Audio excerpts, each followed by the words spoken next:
Welcome to the Samurai Way podcast, where ancient wisdom fuels modern success. And I'm your host, Lori Sagawa, and this is your space to sharpen your mindset, strengthen your discipline, and live with purpose. Inspired by the Code of Bushido and my book, Let the Samurai Be Your Guide, each episode brings you powerful conversations and practical insights you can apply right away in your work, your relationships, and your daily life. This is about showing up with clarity, making decisions with courage, and building a life rooted in integrity. Because in a world full of noise and distraction, the Samurai Way cuts through, helping you focus on what truly matters. And if you're ready to lead with intention and take your next step forward, you're in the right space. So follow, share, and leave a review to help spread the message. Now, let's step onto that path, the Samurai Way. Konnichiwa, minasan. I'm Lori Sagawa, the host of the Samurai Way podcast. This is episode number 61. That means we've been here for over a year, and it's been a wonderful year. I've enjoyed every minute of podcasting.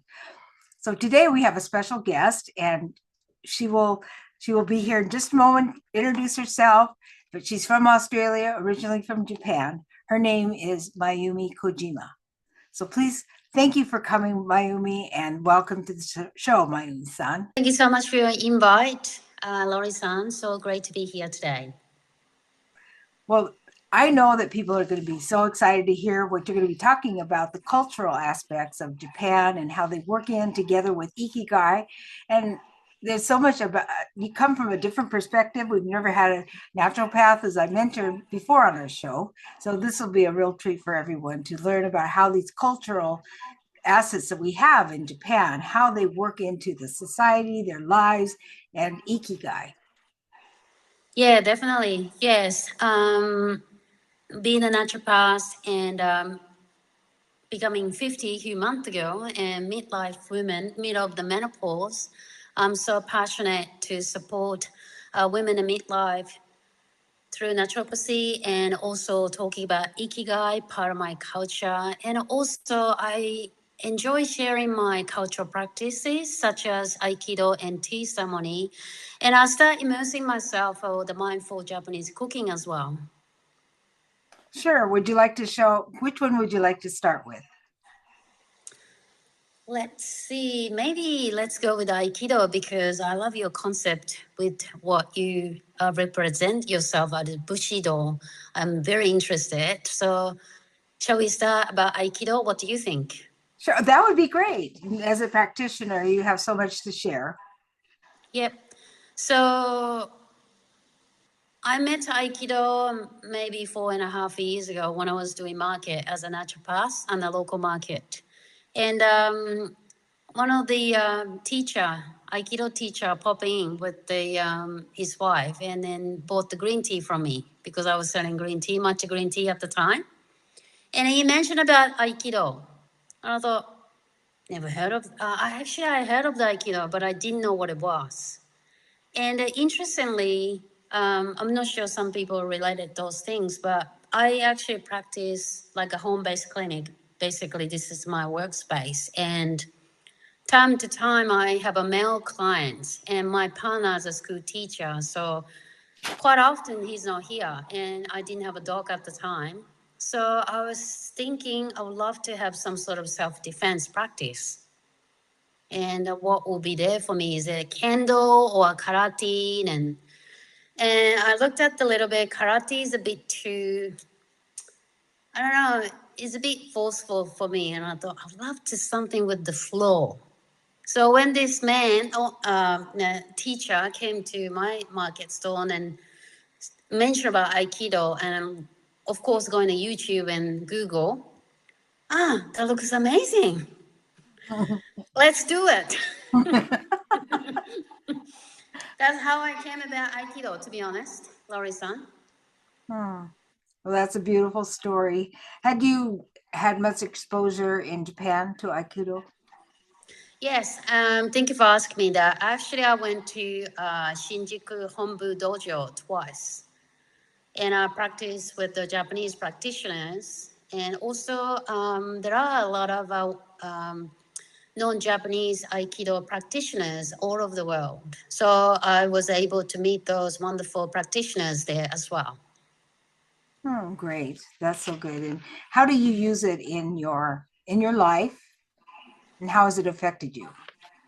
Yes. So I love that question. Thank you so much. So, well, talk about menopause. You know, the strengthening and conditioning, like keep my muscle health, is definitely important part. And Aikido can be physical because doing the rolling and, you know, I could be thrown and could be by men or women, doesn't matter.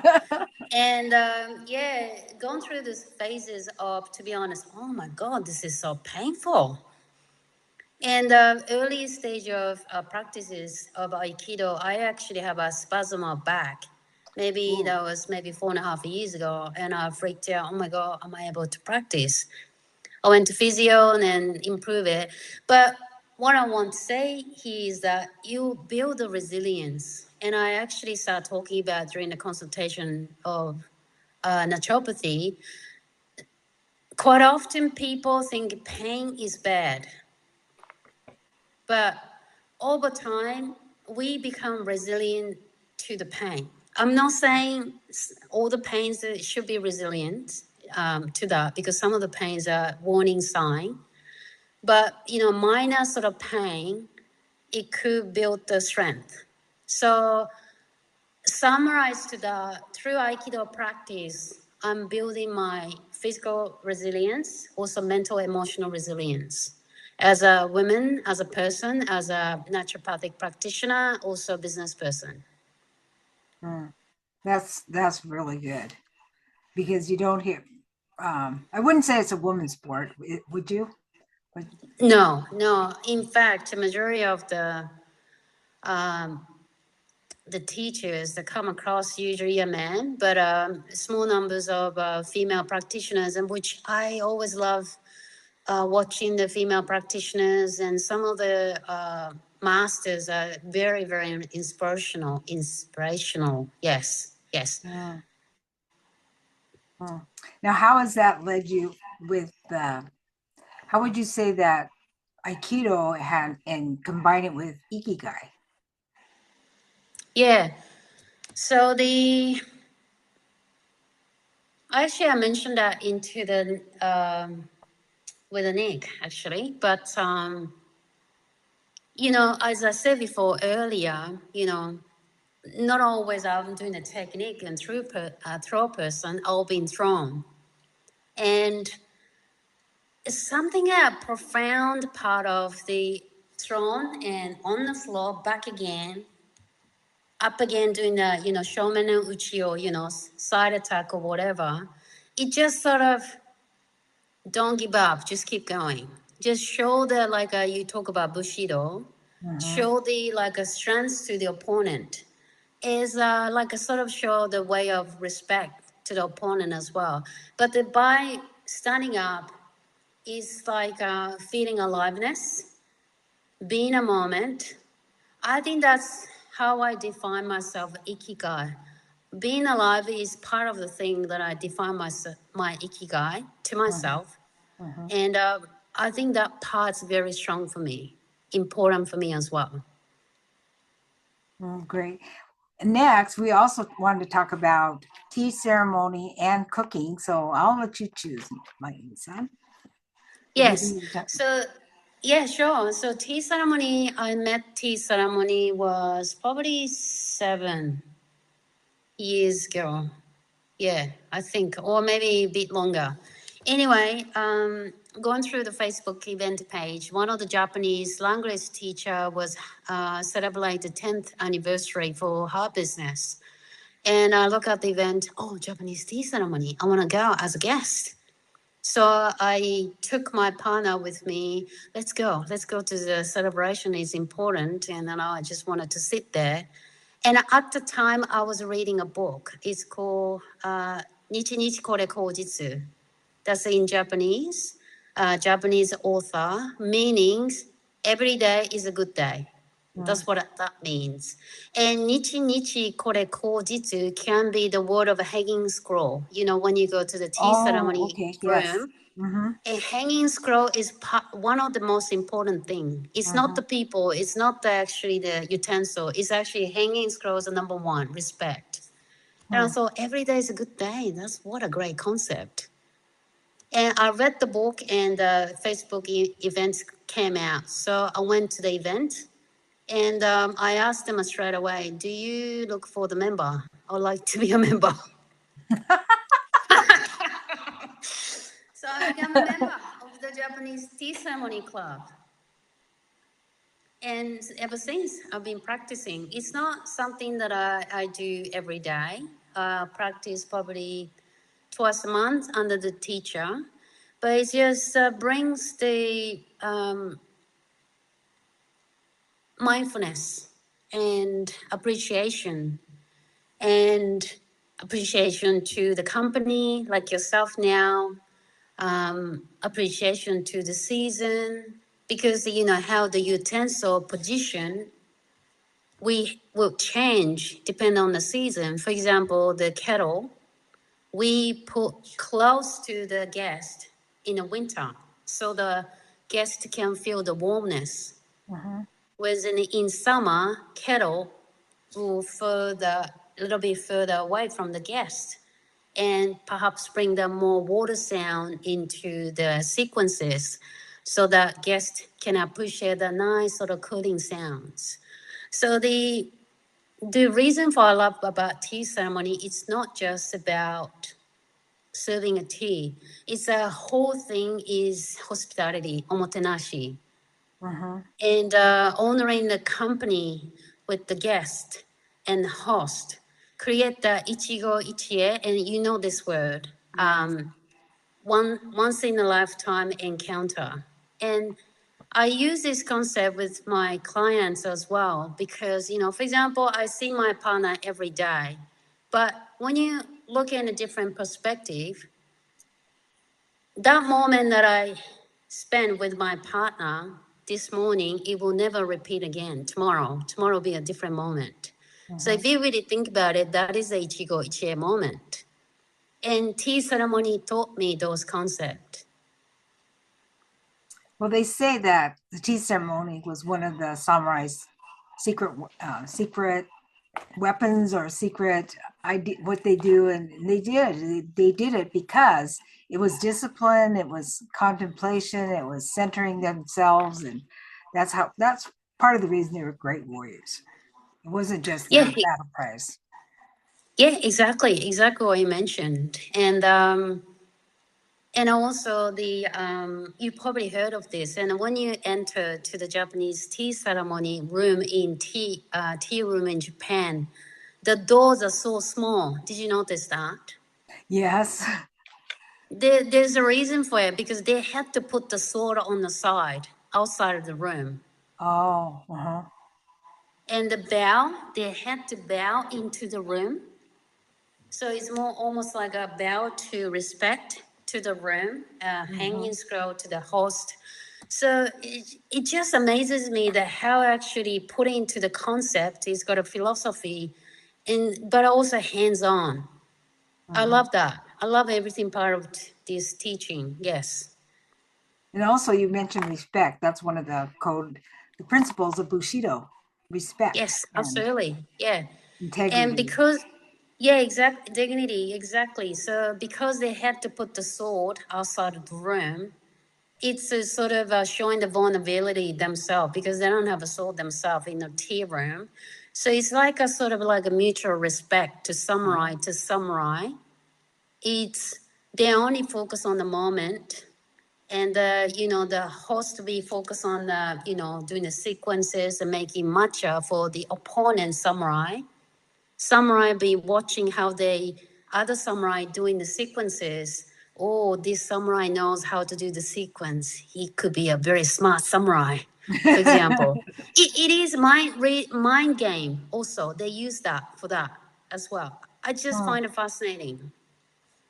There's a lot that goes on underneath the surface, right? Yes, yes. More Sorry, than I got big carry on. Oh, that's okay. It's more than what meets the eye. And like you mentioned, it's so intentional and there's so many parts and it's very subtle though. That's kind of like the Japanese culture. It's very subtle. I think you summarized so beautifully. Intentional and subtle. Exactly. I think you spot on. Oh, Yes. thank you. Thank you. Domo arigatou gozaimasu. I don't touch much that you summarize it so well because your natural English speaking sometimes it doesn't come up that way. And then thank you so much for that. I think Oh, exactly you're that. welcome. Well, I grew up speaking English, and so that's why I don't speak Japanese that well. Maybe like I used to say like koto akachan, like a baby. But now I can say like maybe kodomo, maybe like Yeah, a baby. But they I can went, understand me when mm, they can understand me when I'm in Japan enough to get my husband and I around. And so that's yeah. I'd like to speak more someday, but at least I speak some. I I have mean, in fact, yes, I'm sorry to interrupt you. In fact, you are immersing yourself into your root culture, Japanese culture.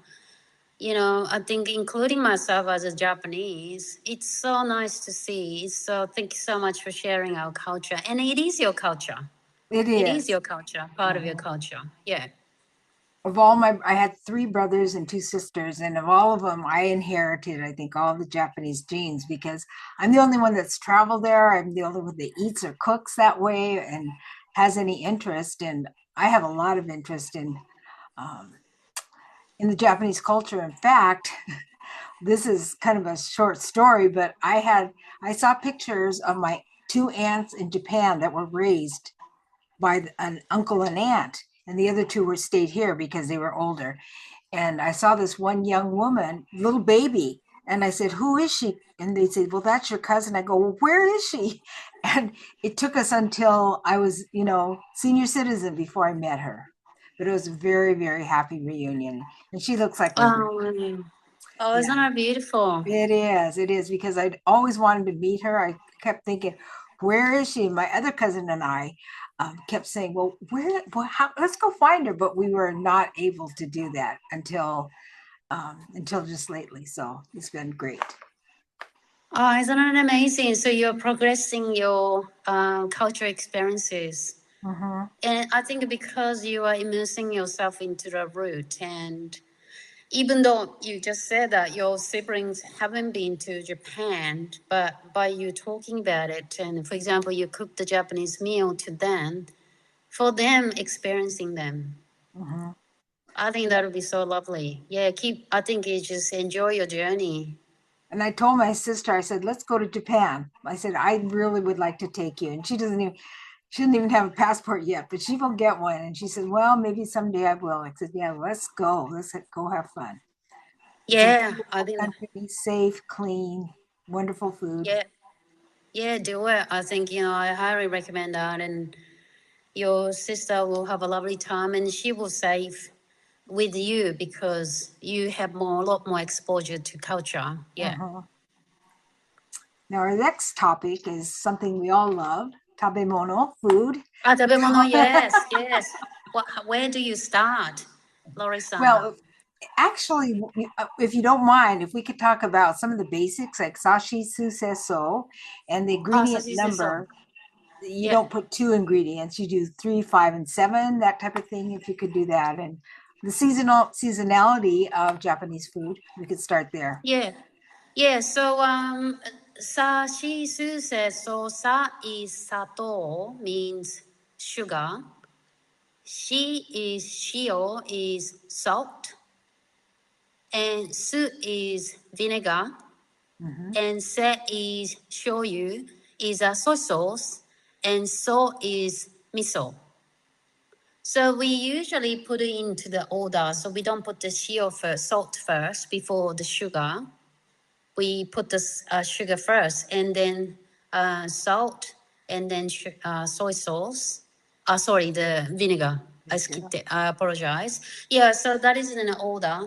And sorry, could you repeat again with the two and second Oh, question and part? that not only goes for the ingredients. Sashi su says so. You put it in that order. You wouldn't start with shoyu. You start with Yeah, usually start with the sugar. Yeah, sugar, I don't and put then the shoyu first, soy sauce first. No. and I didn't know that until one of my Japanese teachers told us that, and I said, "Oh, okay." Yeah.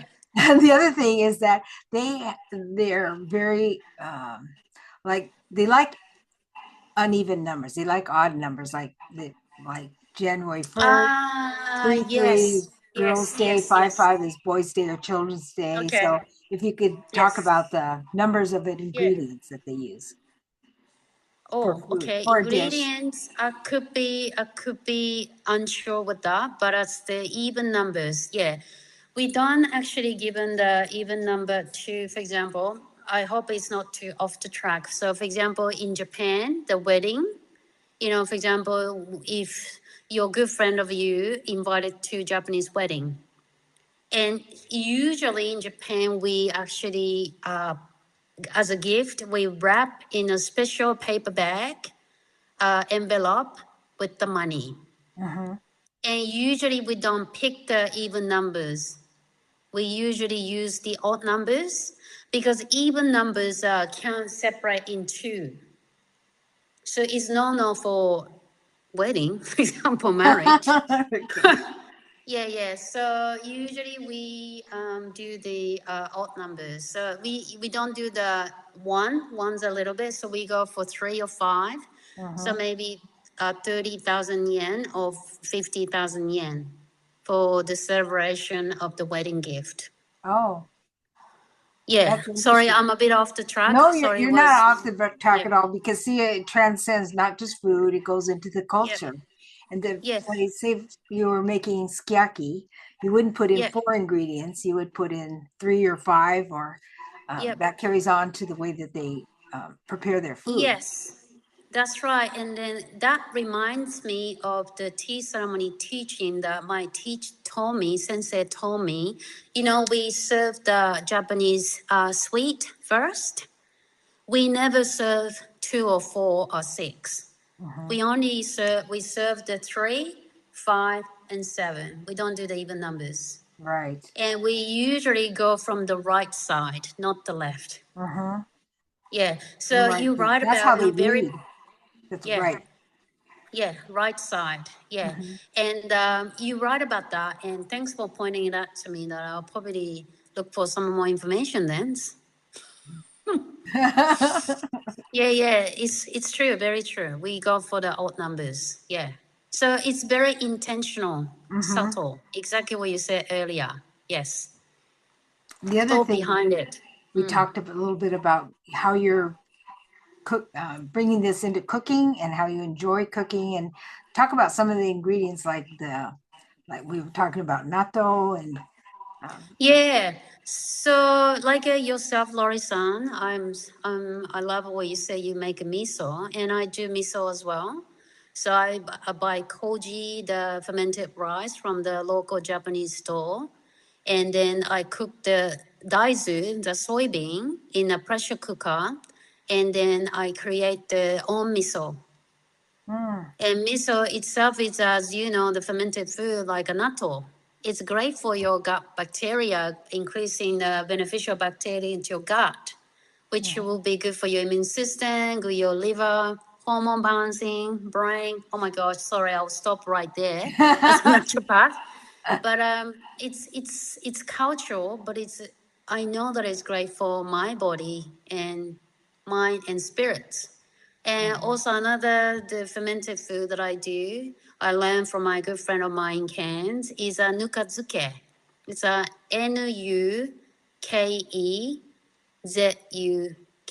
I send it to you after, maybe in a message. Sure. Um, but that's a rice brown bed pickling. It's very stinky, like a natto, but also produce a great lactobacillus beneficial bacteria, which is great for gut. And what I what enjoy type of that. vegetable do they use? Yes, my favorite at the moment is a Oh, beetroot. beetroot. It's Okay. yeah, beetroot itself is really good for health, like cardiovascular health, blood cleanses and things like that. But it's got a bit of sweetness in beetroot. Also carrots. Those two my favorite. So how I do it is I wash it with the skin with the carrots, but the beetroot I peel it. And I use a Celtic salt and rub the vegetables. And then right into the nukazuke, rice brown bedding. And, buying, circulating the nukazuke every morning, every night, it's like looking after your kids. Yeah, right. Please make sure that bring the great bacteria for me so my gut is healthy. I was It's like just that. introduced to Koji just on our last trip. And Oh, I think right. we were in Morioka, near Morioka, and actually to the Samurai Village. And they had this little demonstration. And I go, I might have tasted it, but I didn't know what it was. And so now I bought a large container of it, and I'm going to go back and get some more. Yeah, so if you have an interest in koji, experience yourself with the amazake. Amazake is a fermentation between koji and cooked rice and warm water. You ferment it for the overnight and create a sweet. Ama means sweet, and sake is a sake. It's not alcoholic drink, but it's really good for also the gut health. That's And you interesting. can make a sweet like a banana bread or cookies and things like that. You can actually create something from that. Well, we're going to Kagoshima in November, and they advertise this koji factories. It's the only one where you can actually go and watch them make it. Oh, So I thought, oh, you have that'd to be tell me cool. about that. Yeah, you have to Okay. tell me about that. Yeah, yeah. I will. I will. I love Japanese food and learning about it. And when you talked about kaiseki, oh, it's a treat. What a treat it is. It's like this beautiful piece of art right in front of you. And how do you decide what to eat, how much, and um, Yeah, exactly. just Yeah, enjoy it and do it slowly. yeah, exactly. I also start learning slowly from my tea ceremony sensei how to create the kaiseki ryori. So kai means heart.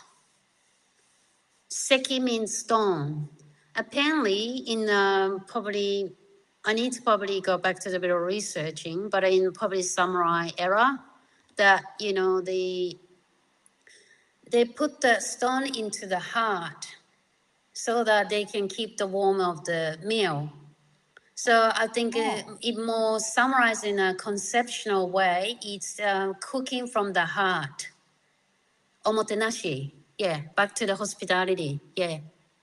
We featured that in one of our fun Japan facts about that. How they kind of anticipate your wants, like when you're a guest. And when I've been a guest at a home and I said that I admired something, it usually went home with me. And so you have to be careful about what you say.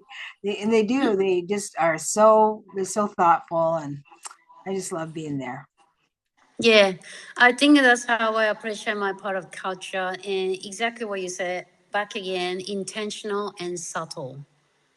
I really love that about of the culture, and sometimes we say things that we sort of expect other person to say something back. So we sort of like expect because I give it to you, so you should give it to me, kind of idea. Mm-hmm. But intentional and subtleness part of it, we not necessarily potentially seeking for that. We will feel the joy from giving Right. and learn from it. Yeah. And I think I love that part of the culture. Yeah. Did you appreciate it as much as you do now when you were growing up? No, exactly what you said. You share with your childhood, and I wasn't really thinking about like this until when I hit 40s.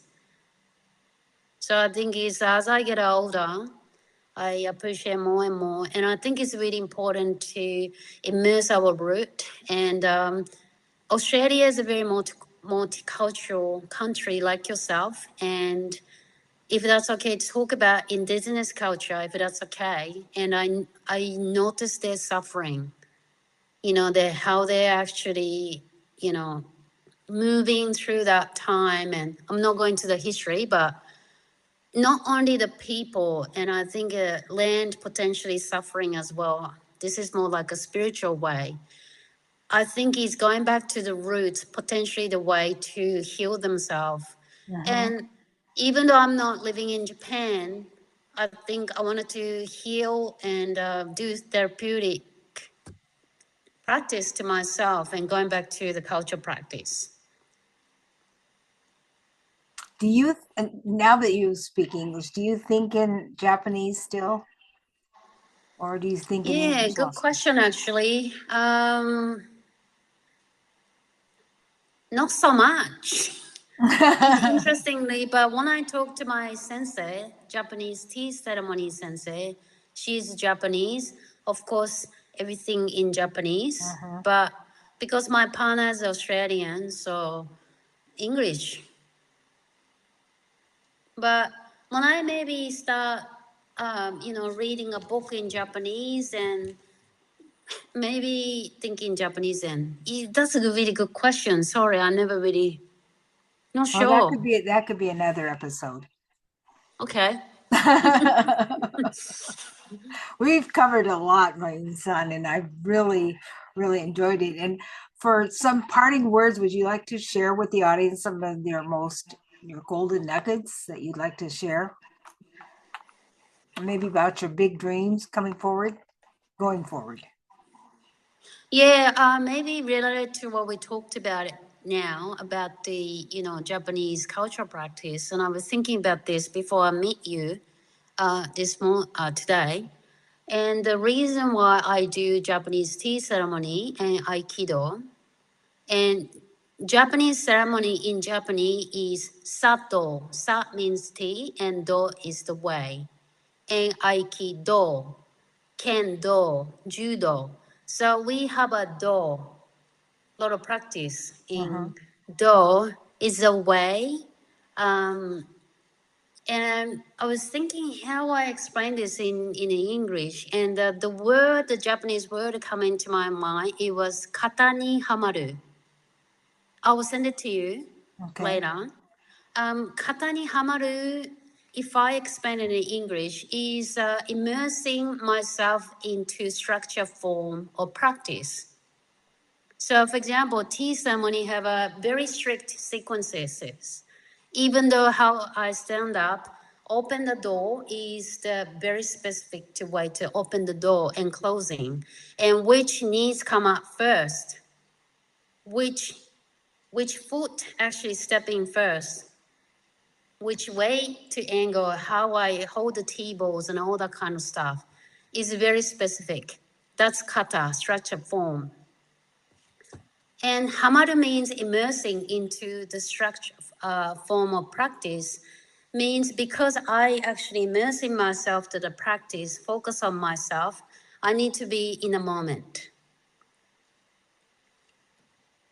Even though when I'm thinking about the day ahead, I need to contact the clients or whatever, I need to pay the bills or whatever, if I start drifting myself in that space, bills or other tasks, the immersing practice not going to succeed.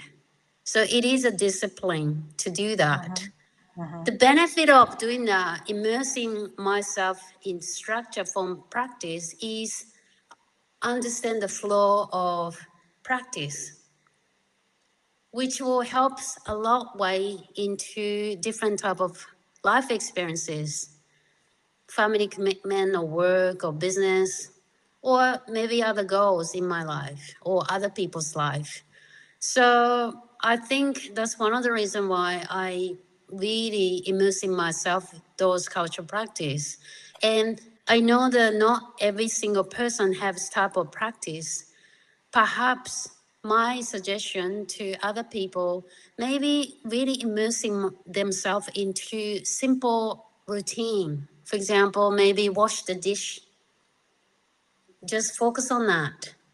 And maybe even think about how, this a plate at this angle looks good. That's probably dry quicker. It's a little things. But when you really immerse into the practice, become mindful, that will actually give us be in the moment, in the moment. I think. And that's will bring the, definitely help to calm the nervous system. And that will actually build the resilience over time to the life challenge ahead. Because challenge is not going to end. No. Everybody's got a challenge in their life. I think all about building resilience. I think that's it. Building resilience. That's, just like even in nature, it's resilience. It's the people that are even the animals. There's a certain order, and there's a reason they're the elephants. Is Yeah, exactly. You actually made another point that we can talk about for days. Yeah, nature. Yes, absolutely. They know instinct with the instinct. And we can learn so much from the nature and the animals. How they respond is automatic. and they're Yeah, they're also intuitive, and they're like, exactly. I think about outside of our door, we had this little nest that the blue jays would come every year, and then one year they stopped coming and they haven't come back since. But every year they would come, like for about 5 years, and build their nests and have their little babies. And we tried not to disturb them because they're right on our front porch. But it just adorable how she would take care of her little babies, and they learned how to Oh, isn't that play. beautiful? Yeah, I love that. That's so beautiful. Yeah. Thanks for sharing that.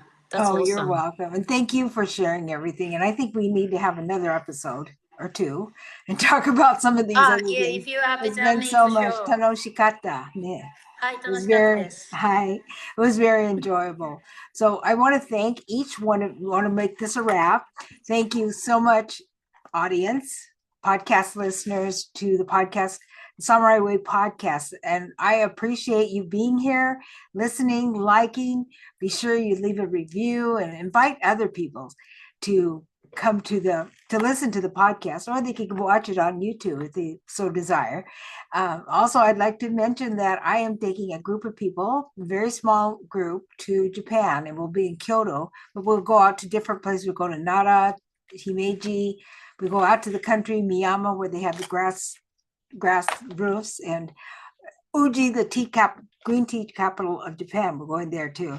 So it's going to be a wonderful full tour. You'll hear more about that. And also, I've challenged myself to write another book because I wrote the first book as a way to overcome traumatic brain injury. And then just about almost 2 years ago, we were rear-ended twice, and I suffered a concussion.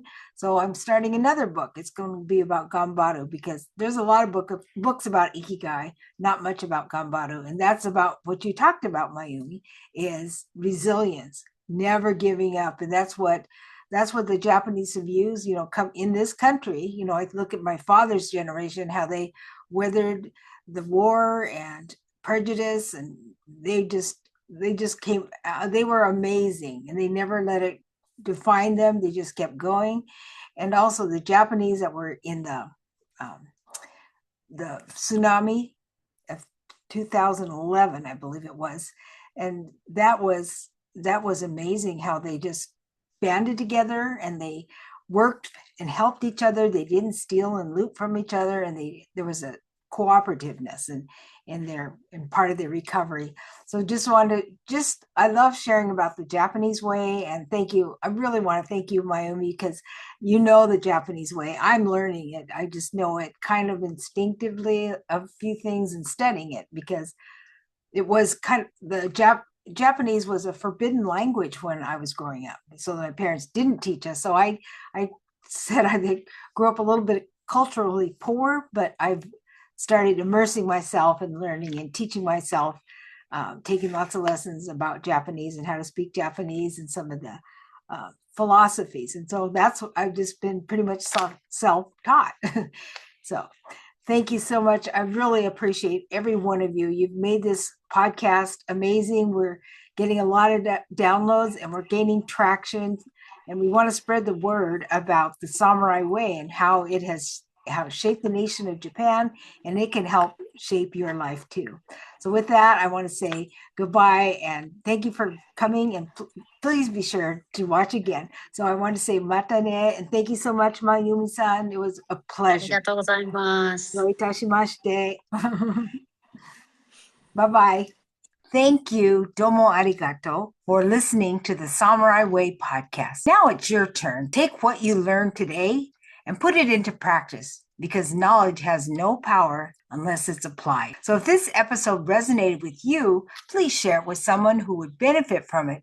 And be sure to follow, like, and leave a review. It helps us reach more people walking this path. Until then, next time, stay disciplined, stay focused, and continue living the samurai way.